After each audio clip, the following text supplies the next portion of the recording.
Hello, everyone. Welcome. I'm Daniela Page, Chief Learning Officer here at Hacking HR, and I'm here today to introduce someone very special. We have Dr. Christy McCann joining us. She's the founder of Leading Pathways Consulting. Christy has spent her career at the intersection of HR strategy and workplace culture, and today she's going to challenge how we think about something a lot of us treat as purely tactical, the HR budget. Her workshop is called the HR Budget as a culture strategy.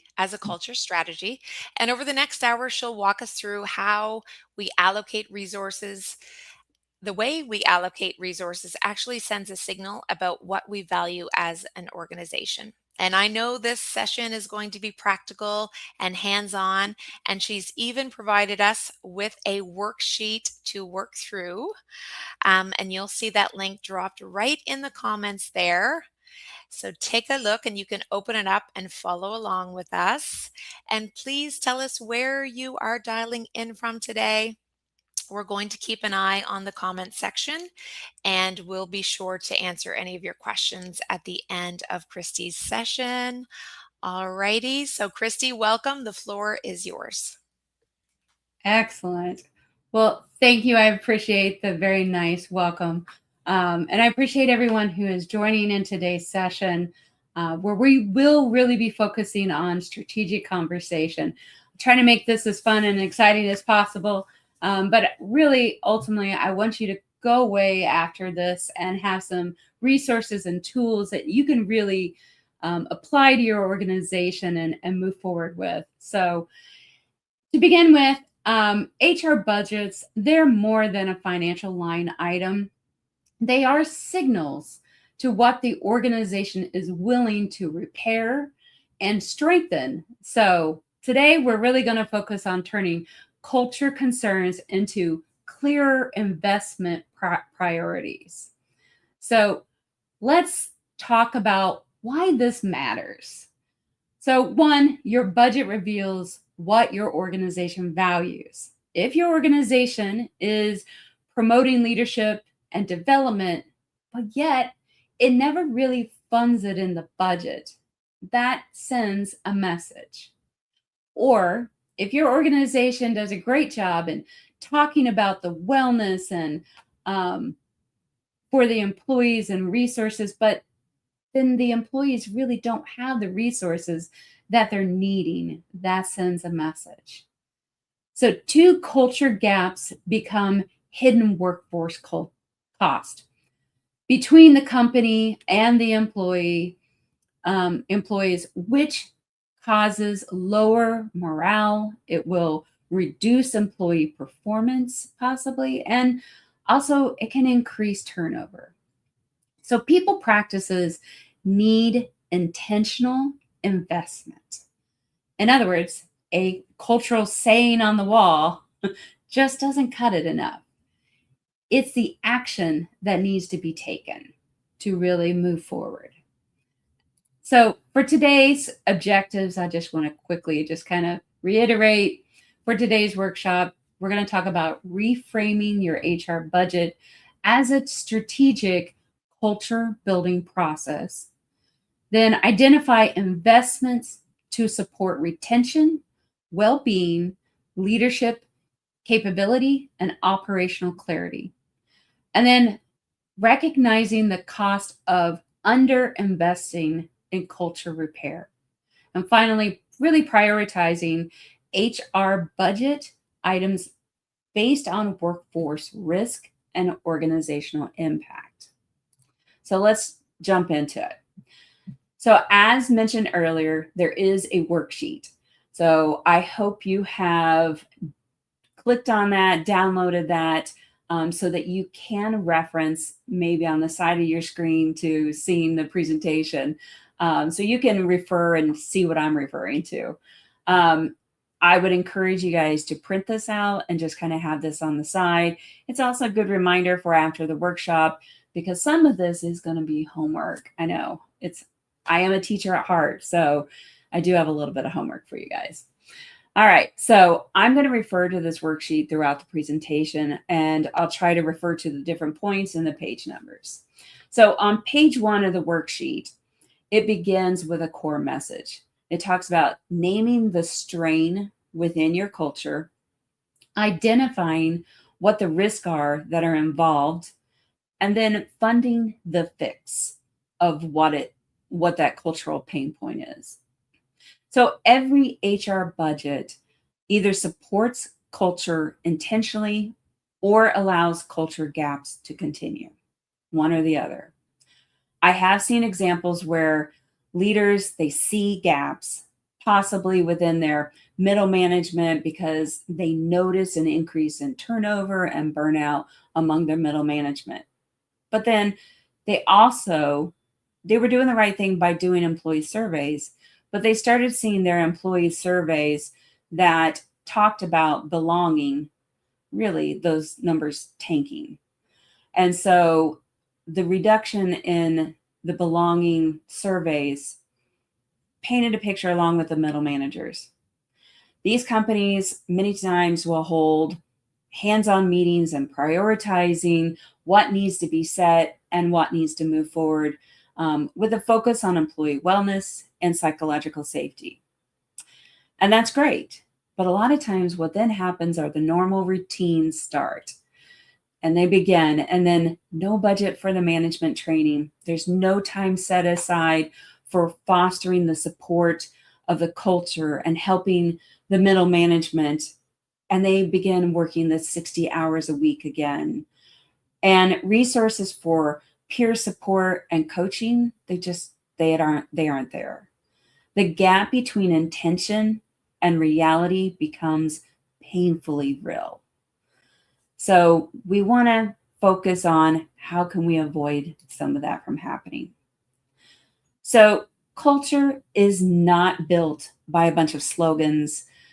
Yes, a lot of times we love to hear those inspirational and motivational quotes, but just a bunch of slogans does not make a culture. It is built on repeated practices that you've put in place, the systems that you have within your organization, and the leadership behaviors. Those are really the foundational components.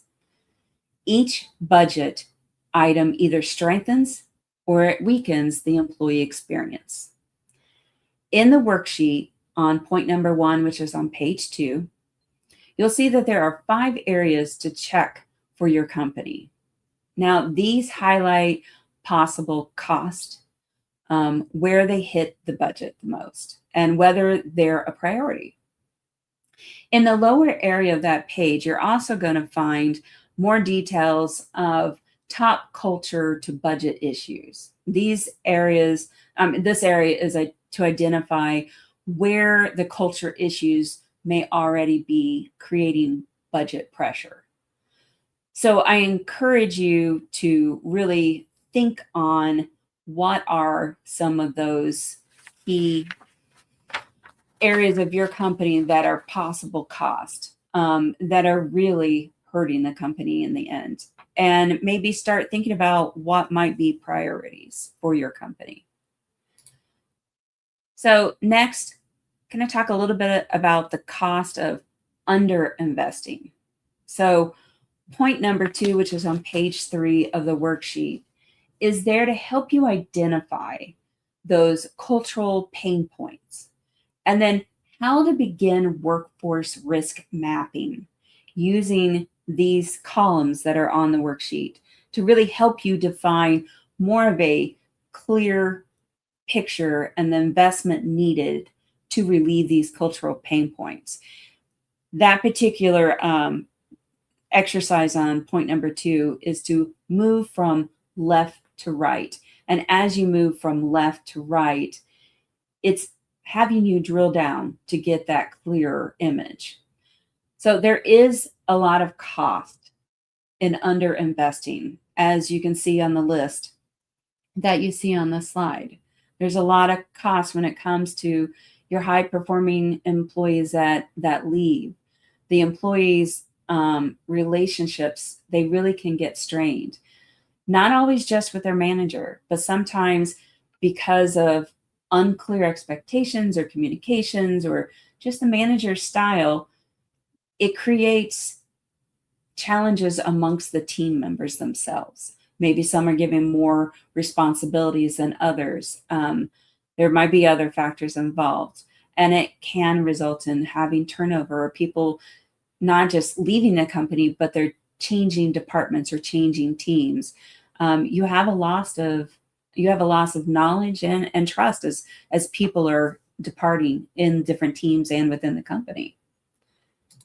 So for this slide, budget proposals are stronger when leaders understand the cost of inaction. I want to take the time and repeat that because I really want to emphasize that. Budget proposals are stronger when leaders understand the cost of inaction. I have seen this many times where people are just saying they don't have the right tools, they don't have the right system. And really, they don't understand, the leaders don't understand by not having these tools, sometimes they're not allowing the company and departments to function well. I have a client recently who did not have a human resource management system in place. And they were fairly good size. They were doing a lot of things manual. The more manual touches, the more errors. They've had a lot of turnover within their HR. And it was so heavy on them to do so many things because they just didn't have the tools and the system put in place. And it really took coming in and really explaining to the leadership what the cost of continuing to not put something in place, what effect that was having on the employees, but the cost of the company. We were able to identify many, many costs. So continuing with that is the sequence to turn culture concerns into clear budget priorities includes looking at these 4 core framework points that you see on the slide here. Culture pain points, the impact on the employees, the workforce risk, and where does it lie within the budget's priority. So looking at point 3 on page 4 of the worksheet, this is going to help you identify what the organization keeps paying for when culture repair is delayed. So my example that I gave earlier, one of my clients, one of the things that they kept paying for was the lack of being able to have good controls of time off and leaves. They were sometimes not getting people off benefits in the time which they needed to. They were not tracking some of their benefits as well as they could. That cost money, and it also affected the employees. So I had more than just a direct cost. I had a lot of indirect costs. So once you have completed the activity and that I talked about in point 2, that will lead you to more of a defined and a clearer area in which culture repair is needed. So one part of this next component on point 3 is gathering of evidence. And that takes a lot of time. Gathering evidence, though, is critical when speaking to the leadership and explaining the needs and budget shifts for these key areas.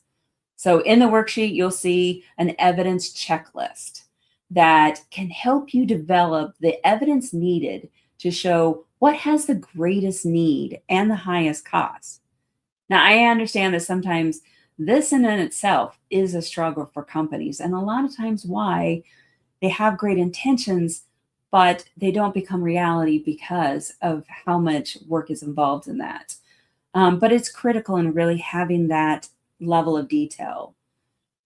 And this is an area that I know within my own company, we've been really able to take that lift off of HR and some of the executives in doing the research and the evidence gathering.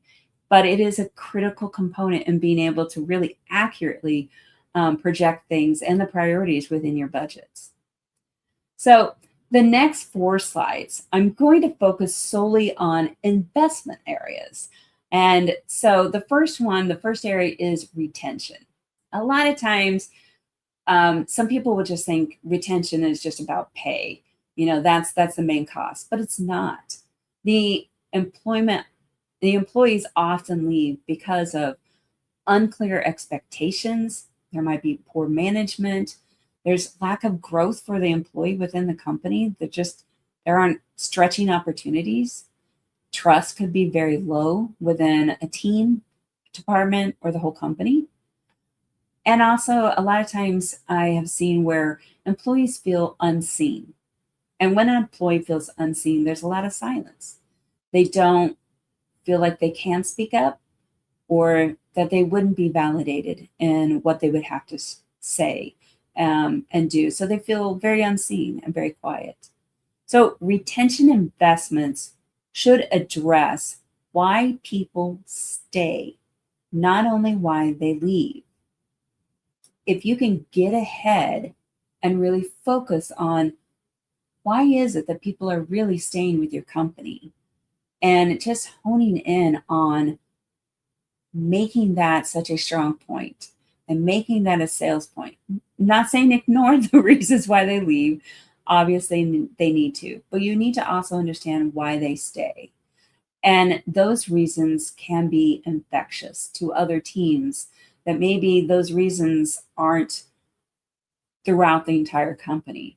So, really focusing on that can really be helpful. And it doesn't have a direct, it may not have a direct budget line item either, which is always nice.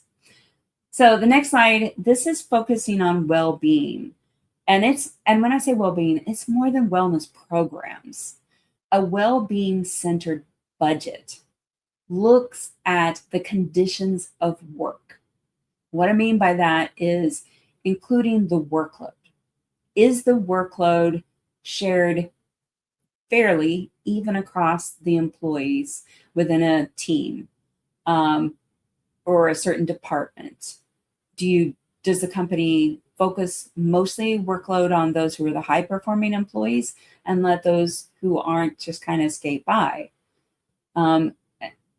Also, the flexibility. How flexible is your company with your employees, with their task, and allowing them the flexibility of autonomy and taking risk within their work? A lot of times people think flexibility of like taking time off or being a doctor's appointments. There's a lot within flexibility that companies can think about. Communication, it's a huge one. Clarifying things, making sure people understand what are the expectations. But within communication, I have seen within a lot of different companies, they say, well, I've communicated, I sent an email out to everybody. But the majority of your employees possibly use Slack, and that's how they communicate. So really within your communication channels, know and understand what are the ways that your employees receive communication or want to receive communication the most. Also, what is the level of support that you have for your management, your support for your employees to be able to take risk and to grow?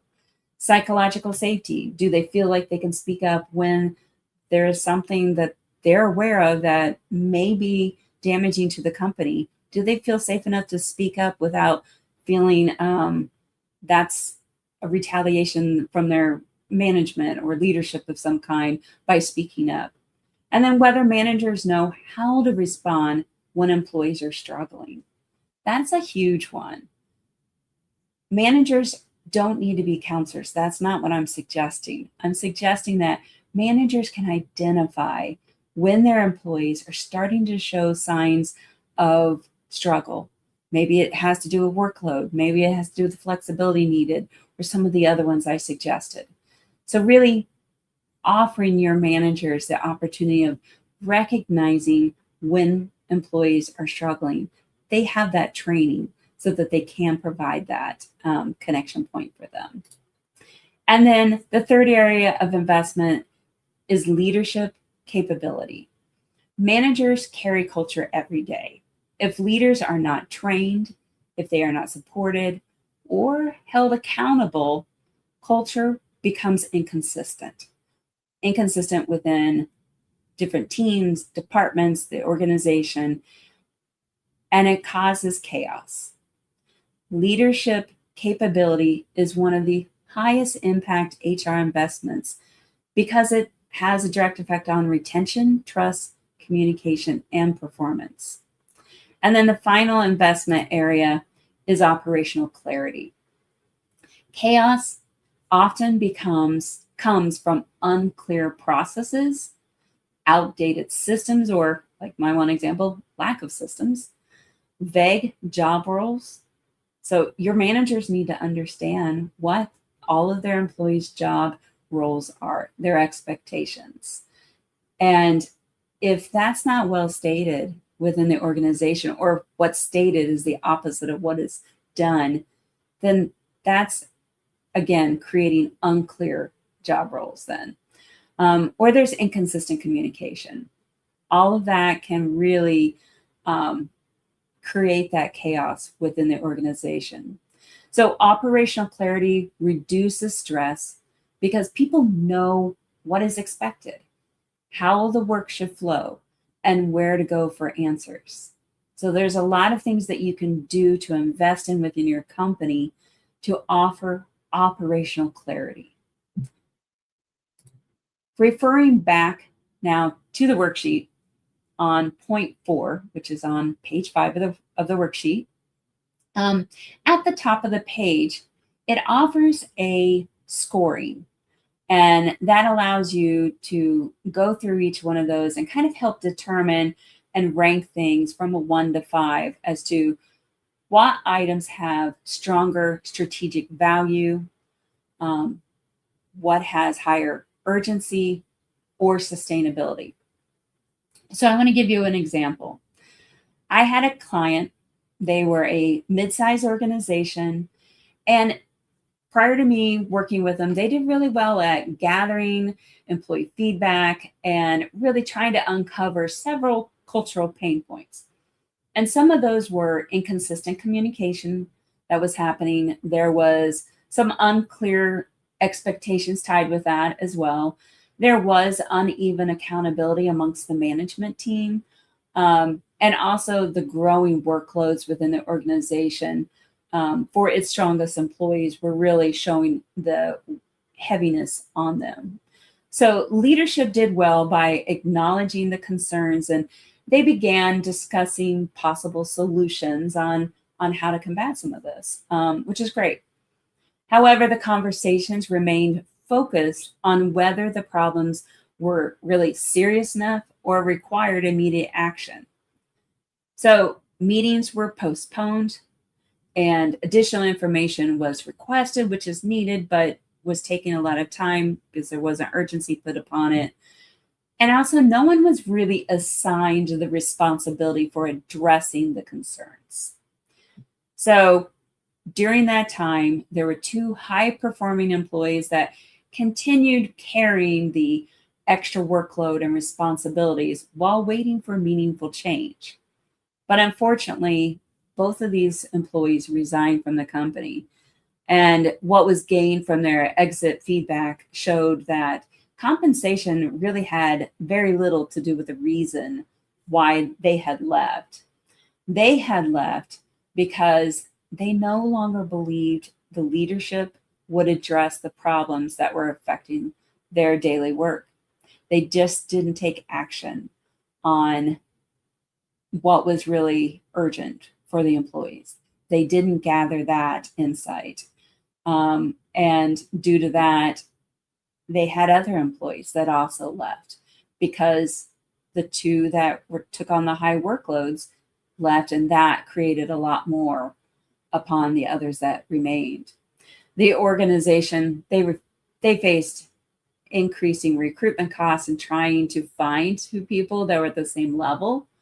They lost a lot of knowledge because they were long-term employees. And it did ultimately delay some of the projects that they were working on because they didn't have the key people there to be able to work on those projects. It did add additional pressure on employees, of course, as I said, that remained. The cultural pain points, they were visible to this organization. But what was missing was a shared sense of urgency and a commitment to act. So, as leaders, we have to be aware of when there is a sense of urgency needed. And you have to put people responsible and committed to following through on the actions needed. So I know I have shared a lot of information so far in such a small amount of time. And I also am giving you homework as well. But I want to take a moment and I want to pause and reflect. And I encourage you guys to respond within the comments in the chat so you can share with other people. But it's not required. So, but do so if you feel comfortable.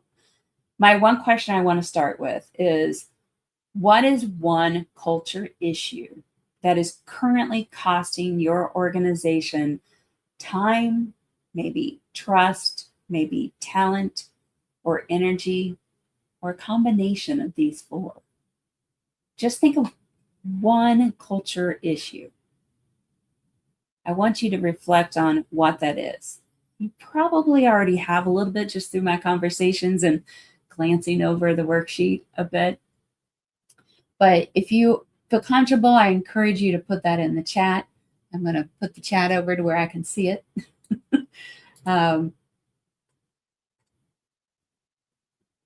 I love where someone just said lack of structure and continual expectations. Absolutely. That can really hurt the organization and cost on just not having that expectation put. Employees asking for sustainability to be part of their employee experience. I love that. That can be challenging. So the employees are asking for something of that sustainability and really wanting that to be part of their experience. So also, I want you to think as you're answering some of these, what is some of the risk that it is creating? What investment could reduce some of that risk? So from some of these ideas, and then what conversations need to happen next? So hopefully because you're in this presentation and you're taking notes, you're participating in the worksheet, you're going to print it off and you're going to move forward with it, that you're interested in these three last questions. In response to your answer to the first is, what risk does it create? I think it's important to understand that. And then what is the investment that the company could consider to reduce that risk? And then the hard part sometimes for many is, what is the conversation that needs to happen next? And I see a lot of people now have been responding continual change fatigue. I feel like I have heard that a lot in the past 6 years. There's been a lot of changes just globally, everywhere. We have had to deal with chronic change fatigue. I've seen it with a lot of companies I've worked with that are nonprofits too, where there's a lot of compassion fatigue that really has increased. Too much bureaucracy, yes, a lot of red tape. How can we reduce the bureaucracy? Lack of accountability, love that. Turnover, retention, absolutely. Not enough strategic workforce alignment. I hope this will help. Constantly changing strategic priorities. It's so hard to continue on something if your target's moving. Absolutely. Double standards. Absolutely. So hopefully with this question that can kind of challenge you in moving forward a little bit in what can be said and done moving forward. So some key takeaways that I want to make sure that hopefully you have gained some new information from this webinar, or some of it, I'm sure for many of you who have been experienced and you've been in your field for a long time, you've heard some of this, but it's good to reflect and have other points of view and also the feedback of those that are in the comment section as well. But I hope that you will remember some of what is said, but more than important, you will carry forward with some of these key takeaways. You'll utilize the worksheet. I really want to reemphasize that culture repair does not happen by accident. It does take a lot of work. It requires the leaders to identify the root causes of workforce strain and to fund the practices to remove some of that strain.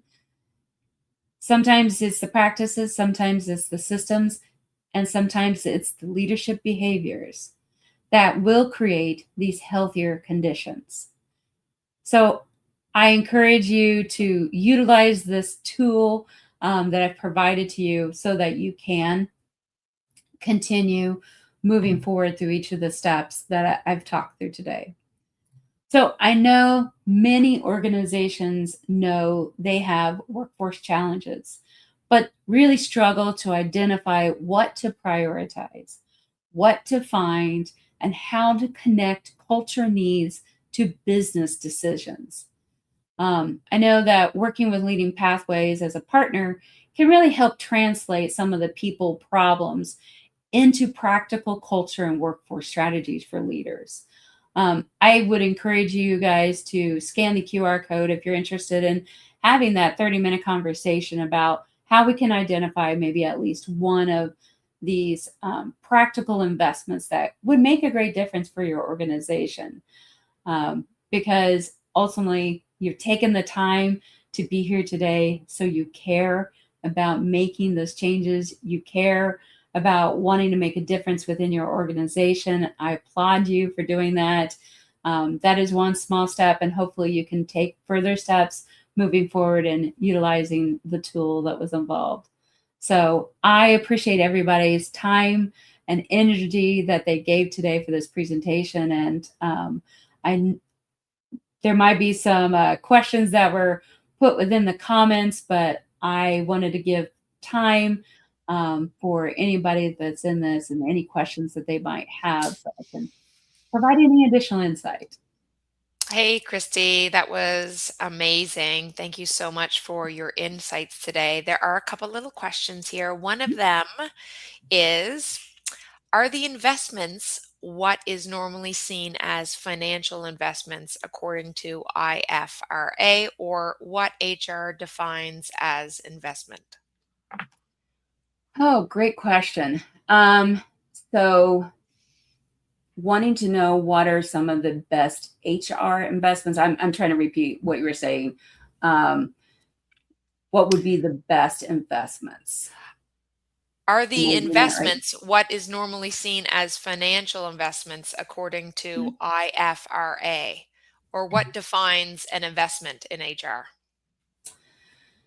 So, what defines an investment in HR? I think, for one, it has to come from outside of HR. For one, those investments, it has to be the leadership is seeing the need and the evidence of what is going to make the greatest impact for HR to do their job best for the employees.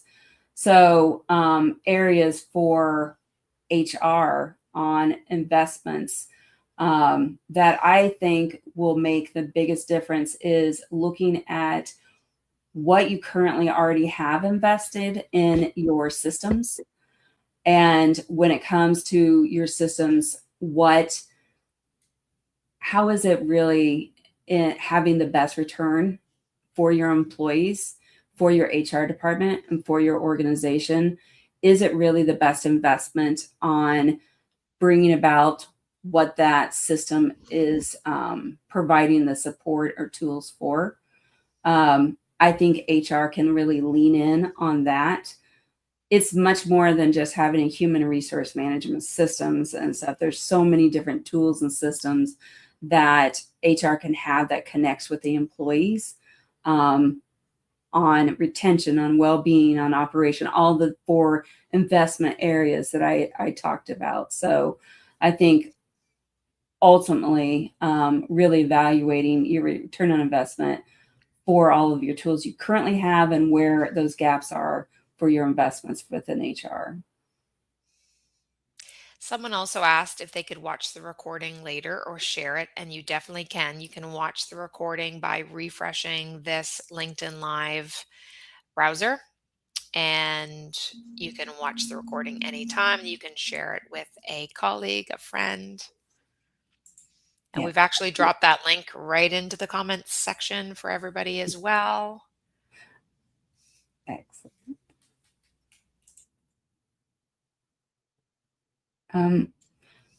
I see there's a couple other questions that have kind of come up. I think we still have time. So, do you have good ways you have found to quantify the cost to the company for not addressing these issues? Both direct and indirect costs. Seeing actual cost helps. It figures, it helps. Oh, I'm sorry, you just put that on screen. Sorry. Actual cost figures helps to get the leadership buy-in. I actually just had this with one of my clients, and it was a large cost that they needed to put in place, and it wasn't part of their line item budgets, and they'd already approved the budget. So some of the costs that we calculated, some of the direct costs, is we were able to get rid of other tools that were breaking down their systems, were not being communicated accurately, and was actually affecting the employees and affecting HR. So those direct costs were able to be removed with the placement of a new tool. But also the indirect cost was the amount of time that the employees had to go in to fix things. It's not easy to know that, especially if you're a really large organization, but really having a good sense of how much time is being spent on doing corrections and systems and processes you already have. You're going to have to ask those questions to your employees. And that's where you can really calculate those figures roughly. But I will say, when I had to bring this to an executive team about all of this, they actually were very surprised because they were not informed on all that was occurring and those indirect costs and how much work it was causing some of the other employees and how it affected the organization's employees and how some of them were kind of posting the blame upon some of the HR employees when that wasn't the case. They were trying to problem solve it. It was more the tool that was put in place. So I hope that answers your questions, that question pretty well. There are a lot of areas of direct and indirect, and a lot of it does take time to ask those questions of really finding out those indirect costs. Those are the hardest ones to really pinpoint. We do have another question if you're Mhm. ready to rock and roll. Yeah. So Scott says, let's assume budget is flat. What is a success story of reallocating spend better to turn culture pain to workforce strategy? What spend was reduced in favor on was new spend, and what were the outcomes for performance slash retention? And you should see that right in your corner as well. Yeah, I can see it in the comment section. Okay, so what is the success story of reallocating spend better to turn culture pain to workforce strategy? So a good success story would be where I have seen that organizations were putting their focus on more of, I think, motivations for leadership and less about the employees, where basically there was promotion of success of cultural strategies that an organization had that seemed to be less about what the employees really wanted, the majority, and more about what the leadership wanted, because it became more of a feather in their cap and it didn't feel like one to the employees. And so reallocating some of their spending to have a greater impact about what the employees felt was more of a feather in their cap on the success of a cultural strategy that was put in place, had a much greater impact on the organization as a whole. The employees responded far better. And without getting into specifics, but the employees really did respond very positively because the focus was, to their opinion, the focus was taken off about the leadership and the success of the organization and turned it more as the success for everybody, everyone who was part of the organization, not just the leadership, and really kind of reinstituting that it's not, it takes everyone to make the organization successful. So that was a huge success story. What spend was reduced in favor on new spend versus outcomes, performance, retention. For that particular example and success story, they did have to shift where their spend and communication. So I want to say their spend was more on how they communicated about the cultural strategic change, what the metrics were showing, but how they were presenting them was a big deal for that organization. And it did improve in the long term, it improved employee morale based on employee feedback. The retention, I can't say 100% because my time working with the client kind of has already ended. So I'm not sure the long-term retention, but I do know that the short-term employee morale was strong. So thank you for your question, Scott. Very much so.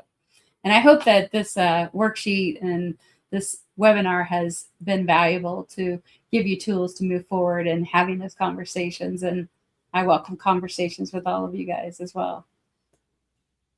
Thank you. Appreciate it. Thank you, Dr. Christy McGann. If anyone wants to reach out with any questions, I welcome you to add her, connect with her on LinkedIn. We did drop your LinkedIn URL into the comment section. So you did fantastic job. Thank you for joining us. Thank you for your insights. And we will see everybody soon. Excellent. Thank you, everybody. Have a great day.